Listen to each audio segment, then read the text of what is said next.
ازيكم يا حبايب قلبي؟ عاملين ايه؟ يا رب تكونوا بألف خير يا رب. كل سنة وانتم طيبين، سنة سعيدة عليكم يا رب. واللي محققش أحلامه السنة اللي فاتت يحققها السنة دي إن شاء الله، وتكون سنة كلها خير وحب وتفاؤل علينا وعليكم يا رب. فيديو النهاردة عن أحدث كفرات فرش كنب بلدي ل 2023. يلا بينا نخش على الفيديو.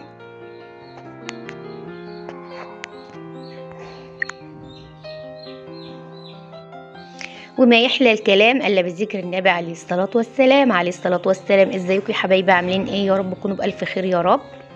زي ما قلنا في الاول، فيديو احدث كفرات فرش كنب بلدي مودرن ل 2023. اتمنى يا رب يعجبكم. وما تنسوش يا حبايب قلبي الشير واللايك وسبسكرايب للفيديو، وشغل لكل اصحابكم عشان الفيديو يوصل لاكبر عدد كبير من الناس.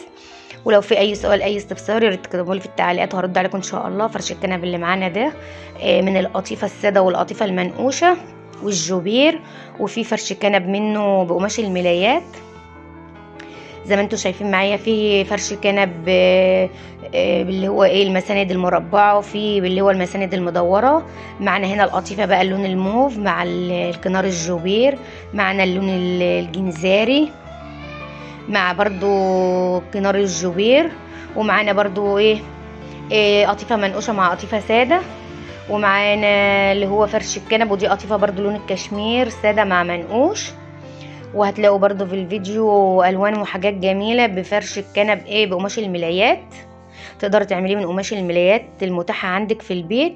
زي ما انتم شايفين معايا في تركواز منقوش وساده بقماش الملايات، وتعملي بقى التصميم والموديلات اللي انت عاجباها. المساند الكنب بتاعك مربع مدور. طبعا كل البيوت فيها فرش كنب، او هتلاقي كل بيت فيه كنبه. تقدري تعملي لها الفرش الجميل ده. بتدي بقى ديكور كده، وقطعه من البيت بتبقى شكلها جميل لو كان قطيفه او فرش كنب من فرش الملايات. ما تنسوش تتفرجوا على الفيديو للاخر، هتلاقي فيه موديلات فرش كنب والوانات جميله. ولو في عندك اي سؤال اي استفسار اكتبي لي في التعليقات وهرد عليك ان شاء الله.